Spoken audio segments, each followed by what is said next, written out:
ഇന്ന് നമ്മൾ ചെറിയൊരു രാഷ്ട്രം വന്നിട്ട് നമ്മളെ വന്നിട്ട് വെറുതെ ഇപ്പൊ ബംഗ്ലാദേശ് വന്ന് നമ്മളെ പ്രൊവോക്ക് ചെയ്ത് കഴിഞ്ഞാൽ നമ്മൾ ചിരിക്കല്ലേ ചെയ്യുള്ളൂ. ഇതാണ് പാകിസ്ഥാൻ പിന്നെന്താ വെച്ചാൽ അവർ വീരവാദം ഇടയ്ക്കിടയ്ക്ക് മുഴക്കിക്കൊണ്ടിരിക്കും. ആ വീരവാദം മുഴക്കുന്നത് ഇന്ന് പാകിസ്ഥാന്റെ പൊസിഷനിൽ ആ വീരവാദം മുഴക്കാൻ പറ്റാത്ത അവസ്ഥയാണ്. കാരണം അവിടുത്തെ locals are totally against the government.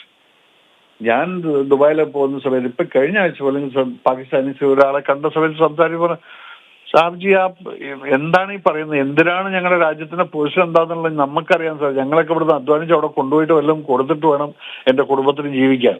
അത് ഇവിടെ കിട്ടുന്ന ഈ 2000 രൂപയൊക്കെ വെച്ചിട്ട് എങ്ങനെയാണ് സാർ ഞങ്ങളൊക്കെ ജീവിക്കുന്നതെന്ന് ചോദിച്ചു കഴിഞ്ഞാൽ അറിയില്ല. എന്നിട്ട് അങ്ങനെ വന്നിട്ടുള്ള രാജ്യം വന്നിട്ട് ഞങ്ങൾ നിങ്ങളെപ്പോലുള്ള രാജ്യമൊക്കെ നമ്മളെ ആക്രമിക്കാൻ വന്നു കഴിഞ്ഞാൽ അവിടെ ഒന്നും കാണില്ല സാർ. ഇത് ലോക്കൽസിന്റെ ഫീലിംഗ് ആണത്. ഇവിടെ നമ്മൾ ഓരോ ലോക്കൽസ് എന്താ പറയുക, അടിക്കണം സാർ. കാരണം എന്താണ്, നിങ്ങൾക്കറിയാം നിങ്ങളുടെ ഗവൺമെന്റ് സ്ട്രോങ് ആണെന്നുള്ളത്, നിങ്ങളുടെ രാജ്യം സ്ട്രോങ് ആണെന്നുള്ളത്.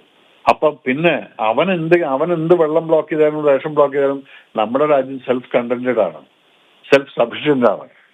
അപ്പൊ ഇതൊക്കെ നോക്കുന്ന സമയത്ത് അവരെ പോലെ ഇത്രയും ഒരു വീക്കായിട്ടൊരു രാഷ്ട്രത്തിന് ഒരിക്കലും ഇതുപോലുള്ള വീരവാദങ്ങൾ ഇറക്കാൻ പാടില്ല. ആ ഇറക്കിയത് അതിനാണ് ആ മിസൈൽ. അത് ലോക്കൽ ഗവൺമെന്റ് ചോദിച്ചില്ല, നീ എന്തിനാണ് ഇന്ത്യനെ പ്രൊവോക്ക് ചെയ്യുന്നത്?